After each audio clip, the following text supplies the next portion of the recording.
4, 3. Good morning, everyone, and welcome to the Paramedic Services Committee meeting. It is 9:30 a.m. on February the 7th. Calling the meeting to order, and all members are in attendance. So the first order of business will be the election of a chair. May I ask for some nominations, please? Mayor Bailey? Mark LaFerriere. Councillor LaFerriere, do you accept the nomination? Yes, with thanks to my nominator. Are there any other nominations? All right, seeing none, may I have a mover and seconder to close the nominations, please? Councillor Vanderstelt and Councillor Pierce. All those in favor? The motion carries. Councillor LaFerriere, you are declared the chair. Next, I am looking for nominations for a vice chair, please. Councillor LaFerriere? Councillor Vanderstelt. Councillor Vanderstelt, do you accept the nomination? I respectfully decline. Thank you. May I have another nomination, please? Councillor Pierce? Councillor Schless. Councillor Schless, do you accept the nomination? Someone's going to have to accept it, or we're going to sit here all day. Yeah, I normally don't take roles like this in an election year, but I'll assume Mark's going to be at every meeting, so I'm okay. Won't be sick.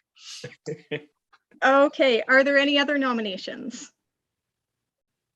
Seeing none, I will ask for a mover and a seconder to close the nominations. Mayor Bailey and Mayor Davis, all those in favor?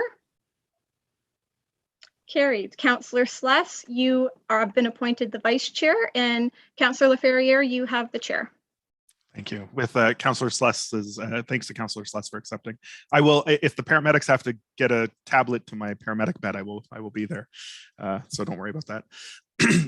So we will move to the approval of the agenda, noting that all folks who are part of this committee can vote on the approval of the agenda. Moved by Mayor Bailey, seconded by Councillor Schless. Any questions about the agenda? Any comments on the agenda? Then I will call the vote to order. All those in favor? And that's carried unanimously. Next, we have any declarations of pecuniary interests. I don't think we have any today. No. Delegations, petitions, and presentations are nil. Let's do the adoption of the minutes from the previous meeting. Now that we've approved the agenda. Mover, Councillor Pierce, seconded by Councillor Schless. Any questions arising? Then I'll call the vote. All those in favor? Carries again. Any business arising from the minutes? Okay, now moving on to 8, we have consent items. None to be approved, but we do have a consent item to be received with paramedic statistics, year-end, and the director's report. Russ, would you like to present first? And we can take questions and then see what we want to do resolution-wise. Good morning. I'm just trying to, okay, I have too many windows open at the bottom of my screen. It wouldn't let me unmute and unvideo, right? Everything kept popping up. I do apologize. And good morning, everybody, and happy 2022. To you as well. For the statistical report, I will wait till the end and have anybody ask any questions. And I'll just provide you my director's update to start. Is that preferred? Okay. So the paramedic service has had some challenges over the past few months with the overall increase in the Omicron variant and the ability to maintain current staffing levels. Currently, the issues that affect us right now are the long offload delays. The hospital has struggled to maintain their staffing with the Omicron variant. It has added to a larger number of offload delays. Our current projected time prior to the Omicron variant, we were at our best time. It was on average a 33-minute offload delay. It jumped to our worst level up to 39 minutes per patient on average. We continue to work with the hospital and the upper management to come up with other solutions that we could have. Some of the things that they've put in place right now is hired a outside transfer service to do the transfers rather than relying on us at the end of the day. At the beginning of the 4th wave, we anticipated large amounts of sicknesses for the paramedics. So we were proactive. we upstaffed an additional 24-hour vehicle using the COVID funding that our province had provided us. When the paramedics called in sick, we already had one truck already staffed. So every time we lost 2 paramedics, we were still able to maintain full staffing coverage, except for 2 days out of 67 days, where we dropped by half a vehicle. So as other people struggled, we were able to maintain that to our community. Currently, we've had 51 paramedics within the COVID protocol, some stage either being self-monitoring, monitoring at home, or actually testing positive. Right now, 42 have resolved. So we still got 9 out there right now that are coming to the end of our protocols. Our staff are very tired. We really need COVID to be over and done with. We're proud of every paramedic that basically have stepped up through these last 2 waves and have served the community. The good news is we've already been able to hire 2 full classes of part-time paramedics to address our staffing issues. So if this Omicron or whatever wave comes next, right, we will have additional staffing to maintain our coverage. One thing I wanted to point out directly is from, sorry, I turned off everything else. What I want to address is the code 0 status of 922. Those are 922 occurrences for the year of 2021. We're moving forward. We are going to address that in a different light. We're going to do time lost. We pulled the data for December, and for the amount of code zeros it had, it equated to 4.5 full days of not having a single ambulance available.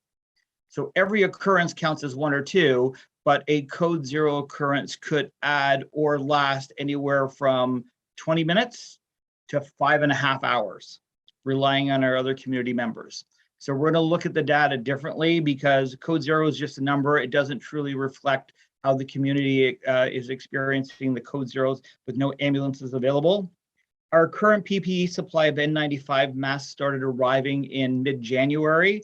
So we will now be issuing them over the level 3 surgical masks.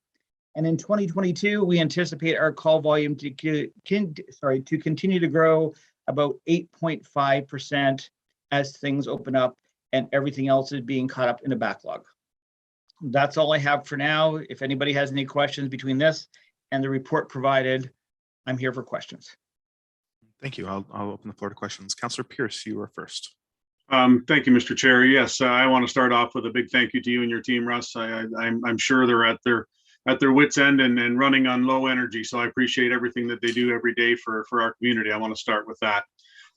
You've touched on a couple of the questions that I have had. One of them was regarding the conversations with the BGH in regards to the offload times and stuff like that. I'm happy that those conversations are still going, and it appears that they're continuing to try new things in order to alleviate that, because as you alluded to, our wait times now are more than they've ever been, and then that leads me to the code zeros that are more than they've ever been.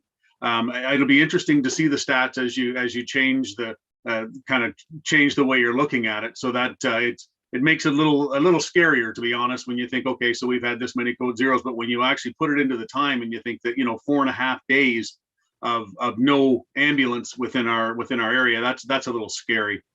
My question is, with that being said, and I know we are not the only ones that are having this issue. There's been a fair amount of that in the news in the last couple of months of even the city of Toronto with no ambulances and stuff like that.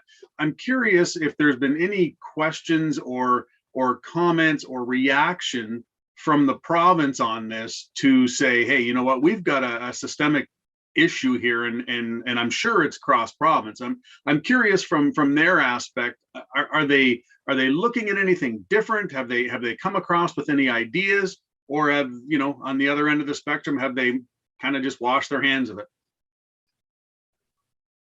You, Mr. Chair, I thank you very much for the comments regarding the paramedics. The OAPC, our governing body for the province, right, is entertaining the province and having high-level talks regarding what's going on with our offload delays and the amount of paramedics that we need on the road.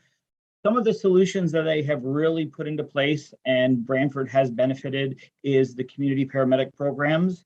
We have our community paramedic programs, our long-term care, our palliative programs. Now we've just launched our mental health initiative. Those programs overall have contributed to, I would say, anywhere from 2,000 to 5,000 calls not being transported to hospital.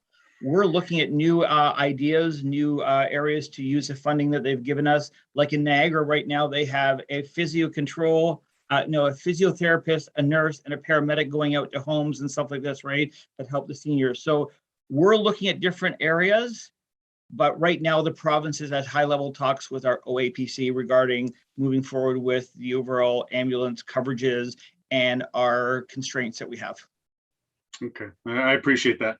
One more, if I could, Mr. Chair, and you touched on it, the getting the outside service for transportation from the BGH and stuff like that. Now, is that covering all rides, or are we still having to do the odd one here and there?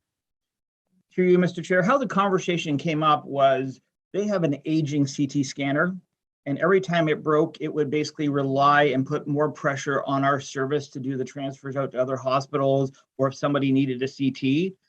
It came to a head where one day we were relied on to doing 18 transfers out on top of Omicron, on top of everything else. So in conversations with the hospital, they were able to, and it was a suggestion to provide those days when they break down, that they would park basically a transfer vehicle outside the emergency department, and they would be responsible taking the load off us at that point in time. So it was good. I understand they're supposed to be getting a brand new CT scanner in June or July this year. So if one breaks down and they're waiting for parts, right, the other one will be able to accommodate the community members in Brantford. Okay. Thanks very much, Russ. Thank you, Mr. Chair. Thank you. Councillor Sless, you're next in queue, followed by Mayor Davis. You're on mute, Councillor Sless. Sorry. Russ, you kind of shocked me when you said we had 45 people, paramedics that had gone on to the COVID protocol. I didn't realize we had that many staff. Can you tell me how many paramedics we employ? Through you, Mr. Chair, combined between a full-time and our part-time list, we have approximately 120 paramedics, including admin staff. So those people being on the COVID protocol is, it could be a part-timer that could be self-isolating because of a partner that received a positive COVID test and a direct exposure while at work. It could be somebody in close contact. So it's our overall higher staffing list, and it's in total of 51 that have some part of it, that self-quarantine at home, self-quarantine at work, some tested positive. We've been tracking it since the beginning of the Omicron wave, and our crews have come in here, got their rapid tests, got their PCR tests if required. So it's just our way of tracking people as they move through the processes that the province has outlined. Good. Thanks, Russ. Okay, thank you, Councillor. Oh, is that everything, Councillor Sless? No, it's good. Okay, thank you. Mayor Davis. Yeah, I actually lowered my hand, Mr. Chair, but okay. Since you're asking me, I'm going to ask a question. Sure, please. But actually, Councillor Pierce had expressed my sentiment, which is certainly on behalf of the City Chief King to you and your staff. I echo the comments of Councillor Pierce through this difficult period of time, having to maintain the service levels and doing so in the most difficult of circumstances. A real credit to you and your staff. But dealing with I agree with you. When you look at the stats, it's let's just say it's concerning. The number of calls and the volume of calls through the latter half of the year, and that may be, as you say, related to Omicron, and time will tell. But I was trying to remember. I know this year in our budget, I think it's another half ambulance. If I got that correct. And is it intended to begin? I can't remember whether it was in the second quarter or in the summer. July 1st. July 1st. Okay. And just confirming, I think you told us earlier that we do have the number of vehicles. Actually, just taking one vehicle would go full time instead of half time, right? And you had the vehicles, correct?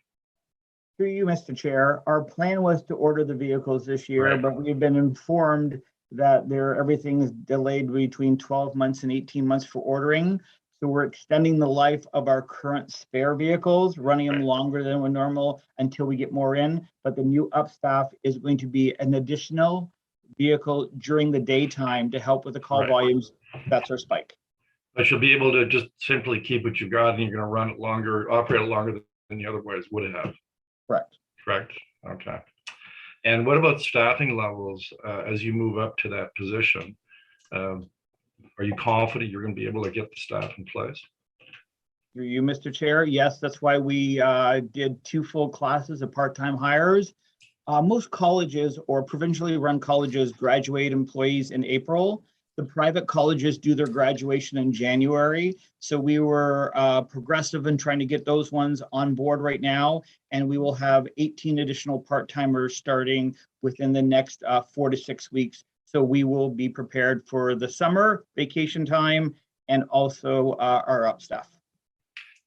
Yeah, and Chief, I expected nothing less in your answers. So, Oh, thank you. but what do you think the impact will be in terms of code zeros? I realize you're probably going to change the way you're reporting the code zeros, but what will the on the ground impact be of that additional staffing complement that's coming late this spring? Through you, Mr. Chair, our goal is once or if Omicron and the 4th wave decrease, staffing levels at the hospital will improve, the bed availability will improve, our additional vehicles. So I am hopeful that that code 0 number that we currently have will come back more in line with 2018s and 19s, about 200 to 300 less, and also less time on task. So my goal is to still provide the number of code zeros, but it will equate per month on how much time is lost, and we can track it in a downward trend. Great, that's good. Thank you very much, Chief. Thank you, Mr. Chair. We'll go to Mayor Bailey before we get to second speakers, or speakers speaking a second time. Through you, Mr. Chair. So Russ, are we still out there as hiring right now? Are we still letting people know that we are hiring? Through you, Mr. Chair, the next round of hiring will probably be the graduating provincial courses as of May. The provincial government, I sit on the provincial ambulance committees and the advisory committees for Niagara and Conestoga. And the province still has plans starting in 2024 to making the paramedic program a 3-year program. Come 2024 into 2025, there will be no graduates for 1 year. So that will basically, is we're anticipating and having a plan in place. We have more than enough staff to meet our growing needs of our community. Thank you. Any other first-time speakers? Councillor Vanderstelt. Thank you, Chair LaFerriere. Through you to Russ. Guaranteed, it's been the toughest time to serve the public, especially for people on their worst days and definitely not so good days. Is there anything that we could do as supporters of the service that you provide, supporters of the people that provide it, to give them the encouragement and the I guess enthusiasm perhaps to take on another day and another challenge? Is there anything that we can do on top of what we're already doing that would give your staff a bit more support, Russ? Through you, Mr. Chair. Through the 2 years of the pandemic, through the support of Mayor Davis, Mayor Bailey, our CAO, and the rest of your team, you guys done a great job in supporting us with our needs of what we needed throughout the community, right? Sometimes it was a very quick decision from our CAO. Sometimes it took a little bit more consultation, but I believe the group here has supported our group, and even Mayor Davis before last year. And maybe if we can all get together and maybe do something in the spring or whatever the case is when this goes on, and just do a public service campaign and thanking everybody for it. Like, these Zoom meetings are great, but going through COVID right now and through what we just went through, looking at the group we've had to deal with or work with, like yourselves, right? It's been beneficial to our service. We're talking to other chiefs. It was more of an uphill struggle. So we appreciate your support that you've given us over the past 2 years. Wonderful. Thank you. Take care. Thank you. Thank you. I don't believe it's possible to have any other first-time speakers. I think everybody spoke except me. So we'll go to Councillor Sless and then Mayor Davis. Thank you, Mark. Russ, is an electric driven ambulance a thing? Through you, Mr. Chair, yes, it is. The current prices for our ambulance suppliers in Canada right now anticipate the rollout of the electric vehicles in late 24, 25 at a cost of 3 times of what we currently pay for a gas one. When we were paying $160,000 for a gas vehicle, they anticipated the cost of being $450,000 for an electrical one. Right now, with the new increase and supply chain issues, our vehicles are going to be about $220,000. So we anticipate anywhere from $500,000 to $600,000. Okay. So, sorry, go ahead, No, I was Councillor. just gonna say, how many vehicles do we operate that aren't ambulances? Currently, right now, we have 15 vehicles in our fleet, 2 that are logistics, and we have currently 5 ERVs, 4 rapid response, and then also a rapid response for the community paramedic program. Are there any electric vehicles in that fleet? Currently, right now, no, there are not. Okay, is that something you're contemplating as I guess, life comes to an end for each of those vehicles? Is that something you're researching? Through you, Mr. Chair, these vehicles were purchased just last year, so they'll be on our agenda for electric vehicles when the replacement of these vehicles happen within the next 5 to 7 years. Okay, so it's on your radar. Correct. Great, thank you. Thanks, Mr. Thank Chair. you. Thank you. Mayor Davis. Thanks, Mr. Chair. Chief, what is the turnover on our staff each year? Is it like a 5%, 10%? Through you, Mr. Chair, our current, if you asked me the question prior to COVID, it would be less than 1%. During COVID, other services were everybody was stealing everybody else's employees, offering better opportunities, better chances and stuff. Our biggest struggle is full-time jobs where everybody has a different staffing pattern. To explain it in simple terms, Toronto does not have part-time staff. They overstaff their complement, and as people take vacation and call in sick, those vehicles are no longer running. So if Toronto staffs 33 vehicles a day and 5 are overstaffed and people call in sick, it goes down. So that's a way to, on a great day, they've got 5 extra vehicles. On a bad day, they have maintained their approved complement. I've had some preliminary discussions with them regarding it. I think it's a great idea. Basically staffing 3 additional vehicles 24/7. Somebody calls in sick, vacation days, those days, instead of running 10 vehicles, we're down to 7, which is our complement. The days that we have nobody sick, nobody off on vacation, we have 10 vehicles serving our community. That would bring our overall unit utilization from 99% down to about 78%. Those are the preliminary numbers that I've worked through right now, just as almost like a hobby to find out, would it work in Brantford? Yeah, so if you don't mind, I'll ask a follow-up to that. And if you feel it should go in camera, tell me. But so you mentioned 1% turnover before COVID. Mm-hmm. And then you mentioned others. So is it, I assume it's increased over the last 2 years? I would say right now the increase, sorry, through you, Mr. Chair, I would say the increase would be about 3 to 5%. Okay. And did you feel that's COVID related, or is it indicative of something else?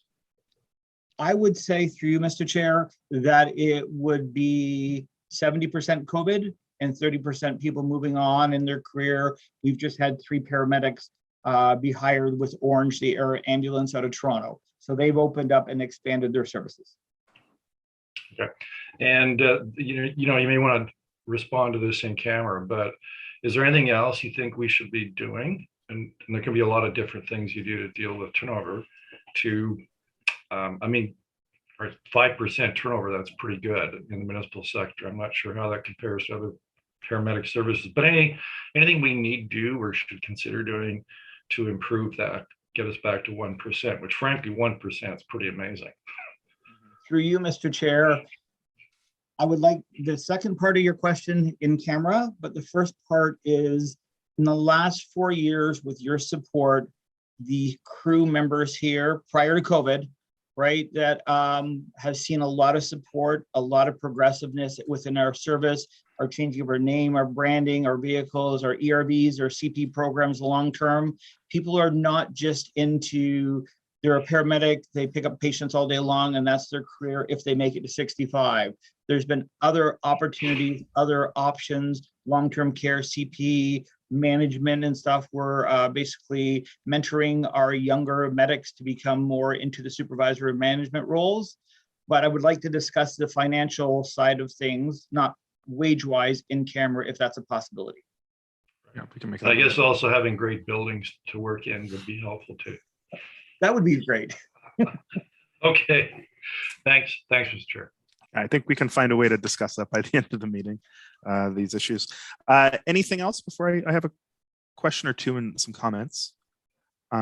First of all, my comment is, it sounds like that was great use of the COVID discretionary funds to use them as they were used in order to actually provide, you know, better service when people were getting sick, or at least people were getting COVID protocoled. So that's good to hear. What else? I just also want to say too that it was mentioned, I don't think Russell's given himself enough credit for part of the reason that we have the service we have, and the rest. He's thanking us. We meet every 2 months. He's thanking lots of folks, but himself and his leadership team do a great job. I will say this, he talked about the CAO making decisions quickly, and I just want to say, as chair for the last several years, I get calls from Michael every now and again that are, you know, very quick to the point, saying, look, this is what the paramedic services need. We're just letting the chair know, and we're going to let members of the committee know, because sometimes they've had to move very quickly. And I think that's, it's always been, every single time it's been to help out the paramedic service as a whole and our frontline workers. So I think that behind the scenes, I think, is really important to say out loud sometimes. On the morale piece, I'm wondering if that's something that, you know, can be sent back to us.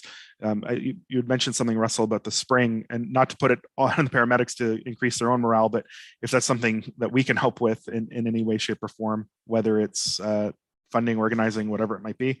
And then my question is on the 4.5 days, just so it's clear, I'm pretty sure I know the answer to this, but just so it's clear, the 4.5 days, that's 24-hour days, not a business day, correct? Oh, you're on mute, Russell. Too many windows open. Through you, Mr. Chair. Am I still muted? I'm good. You're good. You, Mr. Chair, it is 24. It's like 4.5 days of that month did not exist. Right. Yeah. Not just, I just don't want people after going, well, you know, that's an 8-hour day or that's a 16-hour day. We're not talking about shifts. We're talking about days. Hours. Yes. Okay, great. So I'll ask committee how we want to deal with 8.2.1. Move to receive by Councillor Pierce, seconded by Councillor Vanderstelt. Any other comments? I'll call the vote. All those in favor? Thank you. Very fruitful discussion and very fruitful report. So thank you so much, staff, and thanks, Russ. Okay, we have 2 staff reports. One is 9.1 Paramedic Services Budget and Meeting Schedule. Heather Boyd's going to speak to this one. Good morning to the chair. It's a pretty straightforward report. I just went through the most recent paramedic services agreement and outlined specifically our deadlines for all the budget items. And then we built a meeting schedule around that based on everybody seemed to be fairly okay with the Monday morning meeting date and time. So we can make any adjustments to the schedule if needed, or if anybody has any questions, I'm happy to answer. It seemed to, the budgeting piece seemed to work better this time last year than previous years. So with our different budget processes. So are there any questions for Heather? No. Can I have a motion then to receive? Councillor Vanderstelt, seconded by Councillor Sless. Any comments? I will call the vote. All those in favor? Thank you. And thank you, Heather. Now we have 9.2 deposits for 2023 vehicle purchases, which relates back to some other discussion we had. Does the staff want to speak to this? If not, maybe I'll get a motion on the floor. Councillor Pierce, seconded by Mayor Bailey. Any questions? Councillor Pierce. Thanks, Mr. Chair. And I think you kind of alluded to it earlier there, Russ. I just want to confirm, and whatever we need to do to to confirm that we're going to get these vehicles, we need to do it. But what I want to understand is I think in the report it said something along the lines of 80 vehicles or something like that, and it's a first come first serve.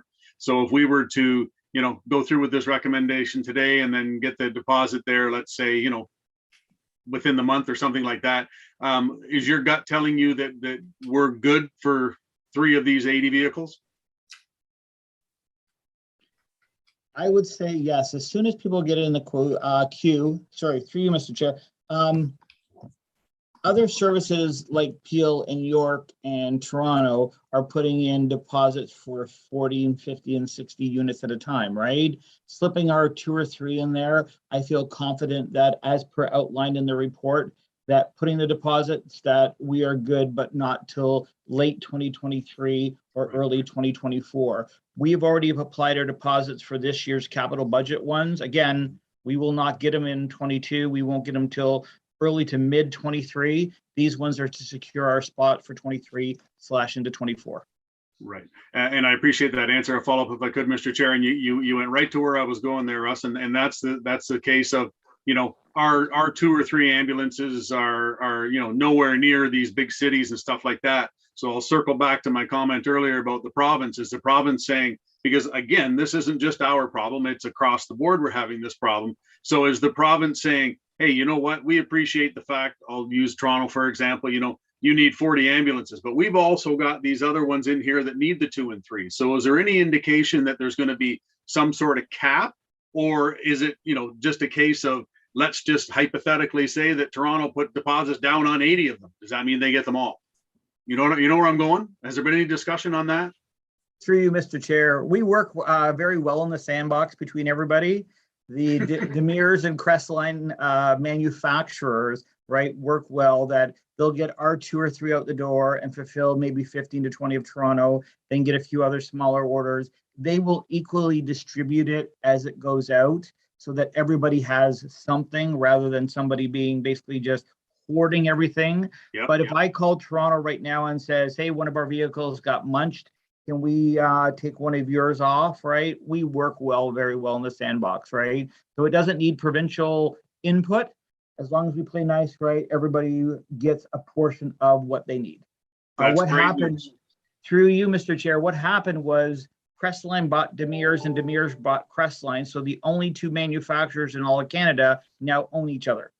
So we are bound by one company supplying all of our ambulances in Canada. This is not just our orders, right? They are located in Saskatchewan and they ship our ambulances by a flatbed rail to here. And then we decal them up and get them safety here in Toronto just to expedite the process. Okay. Thanks, Russ. Appreciate that. Thank you. Thanks all. Motion's on the floor. Any other questions? Then I will call the vote. All those in favor? Carried. Okay, we have no communications, no other business, but we do have an in-camera item. Can I get a motion to move in camera? Mayor Bailey, seconded by Mayor Davis. All those in favor? Our clerk will move us in camera.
Okay, we are all back. Excuse me. Next meeting, it's not at the call of the chair. It's at the, I don't have it open right now, but it's at the, it's in our package under the meetings we voted on earlier. I believe it's 2 months from now on a Monday at 9:30. April And 4th, Mr. Chair. April 4th. Thank you. Thank you, Councillor Pierce. I'm working off a laptop today. I will just call the meeting adjourned and thank everybody for their time, effort, and thank our paramedics for their service. The quality of service. We get rave reviews about our paramedics from individuals, all of us. I've seen it personally when people have been called locally, and it's a very tough time where there's the medical field is getting a lot of maybe needless critique and negative attention, but our paramedic services do amazing work with a number of community groups and a number of very progressive community programs as well that are efficient and effective. So thank you to all. And this meeting is adjourned. Have a great day, folks. Thank you. Stay safe. you.